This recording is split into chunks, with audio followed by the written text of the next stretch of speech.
the other side also says, but you know what? People, if they have a college degree, they are going to make substantially more Yes. over their lifetime. Yeah, this is an argument made all the time, that on the average, college graduates earn $1 million more. Margaret Spellings started off with that argument. Well, first of all, that number has been debunked, the $1 million.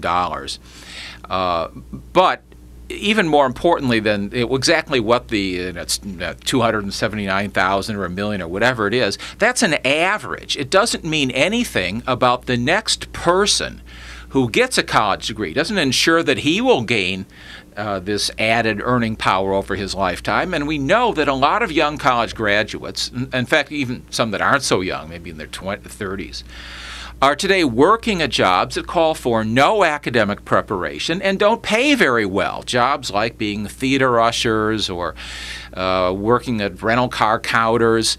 There's no college premium just to have a diploma on the wall if you're working at those sorts of jobs, and many college graduates now are.